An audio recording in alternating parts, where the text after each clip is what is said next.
Hi, I'm Lesedi Mokgwatle, and you're listening to Radio Workshop.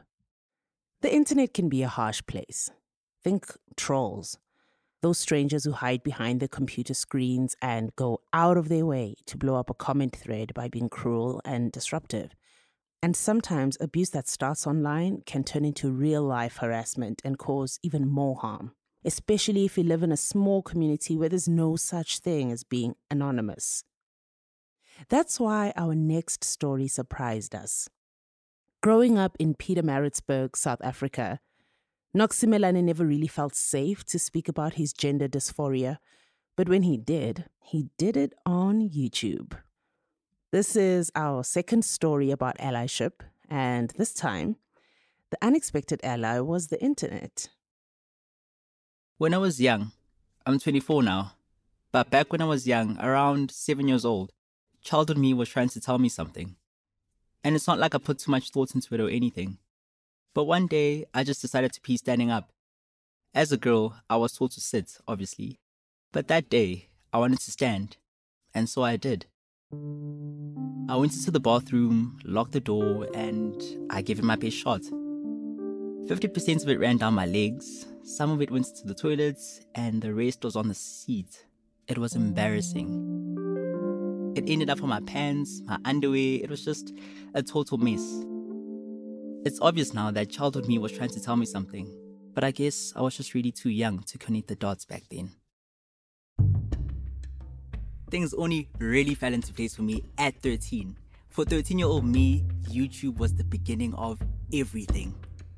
I know a lot of people are gonna say, oh no, not another person coming out, but well, it is.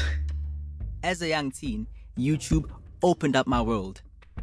I mean, there was Sam Collins, who I watched a lot. As you can already tell by the title, I'm transgender. I'm FTM transgender, which means female to male, which means that I used to be female, I used to live as a female. And I know some people... And I watched all the videos by Benton as well. So this week I thought that we could take another little trip to the past. You know how there's like little things that you did as a kid and just like coincidentally line up with something now? It's like, oh, that's why I do that. So in particular, I mean, I'm talking about things that I did as a little girl that like coincidentally now makes sense that, you know, I was a boy. But it's not like if you do those things, you automatically are. It just happens. I mean, picture it. I was just a black kid from Pietermaritzburg, South Africa, watching these videos. I didn't even know being trans was a thing before YouTube. I mean, I'd never spoken to anyone about my feelings before. And something just told me to keep my mouth shut. Like there was something wrong with the feelings I was feeling. But here were these people on the other side of the planet who felt just like me. And they even had a name for those feelings, the name being transgender. And they acted on those feelings, and it turned out okay for them. In fact, it turned out so well that I could count on them to be there every week with a new video, showing them living as their real selves. So I started watching more and more videos. I became obsessed. Then I compared my experience to theirs constantly. It took me like 4 years of watching these videos and thinking hard about myself. By the time I was 17, I felt like I was ready to tell my mom. I was away from home and I was nervous, but couldn't wait any longer. So I decided to come out to her via text message. Waiting for her response, it made me sick to my stomach. Being her only child, I was scared of being a huge disappointment. Like going from daughter, next thing I'm a son, I knew it would be way too much for her to handle. But her response, she offered to look for trans support groups. I mean, that's amazing. She then told me she'd be with me every step of the way, that I shouldn't feel alone or feel like a burden. And to me, that means a great deal. Knowing I had my mother's permission gave me the confidence to take the next steps to my transition. I started my own YouTube channel 2 days after because I just could not wait. Also, remember how I spoke about YouTubers Sam Collins and Benton earlier? They cracked open my world. but they were white and American. They couldn't really tell me how to go about transitioning in South Africa. And I wondered how much harder it would be for a boy in a relatively small town in KwaZulu-Natal. At the time, there weren't many black South African trans YouTubers out there. Information about going on testosterone in South Africa was very hard to come by. And trust me, I googled hard. There was no one out there making this info easy to access. So it just seemed right for me to step up and be that YouTuber for others as I transitioned. When I was a kid, like my cousins and friends used to play house. If you do not know what house is, it's where you and your friends play a family, where there's a mom, a dad, a brother, a sister, and a little baby. I posted my first video on the 17th of August 2017, and it was my How I Knew story. I remember that I always used to play the male figure. I'd always want to be the brother or the dad or the time. I'd use a stick, put it down my pants, and use it for the fangs. So once I started on testosterone, I posted videos about my transition. The things I've noticed is that I have hair on my legs, my thighs, my arms, right here, and on my face as well. I have little chin hairs. Another thing is my scent, my body odor. It's so strong that at times I have to shower twice a day because it's that strong, and I'm just wow.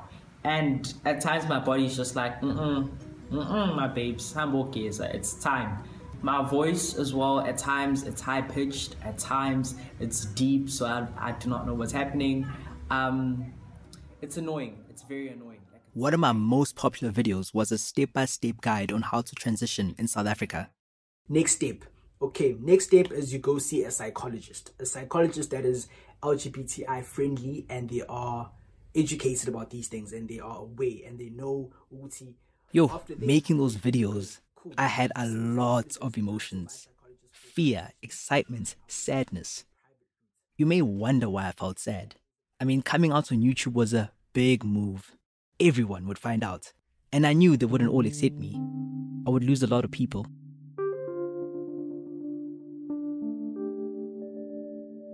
Yazi, you'd think the worst would come from haters in the comment section. But the strangers I spoke to on my channel were mostly supportive. It was the people I knew who said the worst things. I get DM'd by friends or family who watch the videos. They'd ask me to explain myself. I even got called a freak at some point. But I kept posting. I was on a mission to become the real me, to see the real me in my videos. Thank you for watching, guys. And again, please do subscribe, please do share, guys. Share.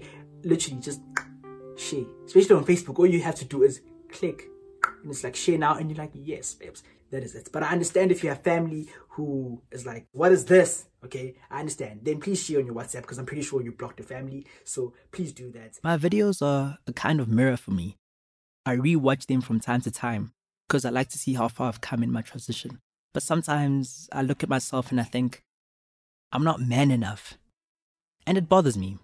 It affects my mental health.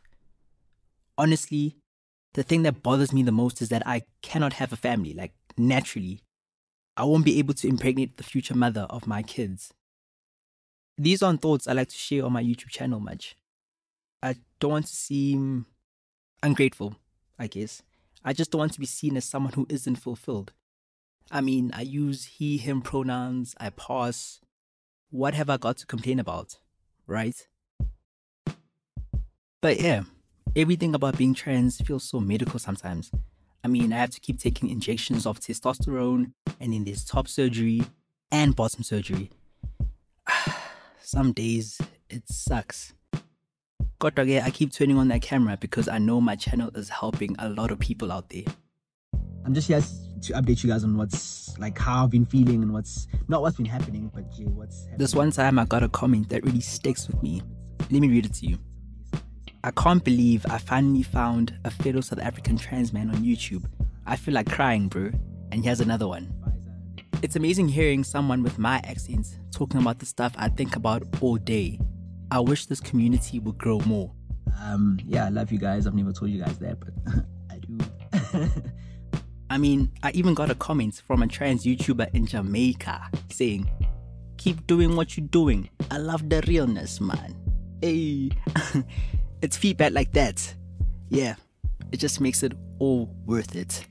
I really do, man. I appreciate all your comments and all your messages, everything. Like, it literally keeps me going, and it gives me the motivation to keep posting and just keep doing the most. So hence why I'm showing face now. Unplanned video. Just like, let me just go film. And here I am. Here we are.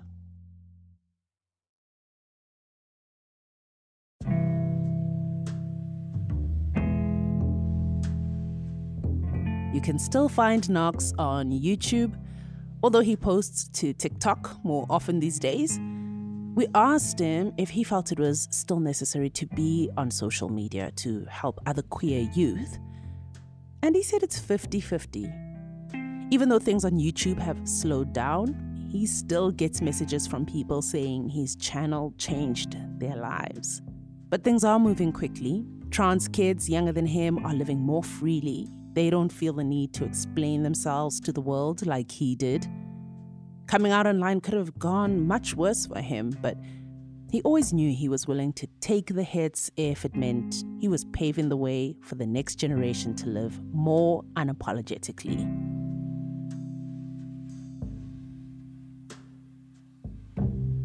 Here We Are was written and produced by Noks Simelane and Joe Jackson. This episode is produced by the Radio Workshop and the Children's Radio Foundation. Joe Jackson is our managing producer. Rob Rosenthal and I edited this podcast. Additional production assistance by Martha O'Donovan and Naomi Gruen. Music by Blue Dot Sessions. Sound engineering by Mike Rayfeld. Our studio technician is Sims Gula. A big thanks to Catherine Grenfell and Audio Militia in Johannesburg, where we record this podcast. This episode and the work of the Radio Workshop would not be possible without support from Steve Hendrickson, Pam and Bill Michaelchek, the Other Foundation, and the Theodore J. Forstman Charitable Trust and the Emerging Markets Foundation. Visit our website for more information and to support our work at radioworkshop.org.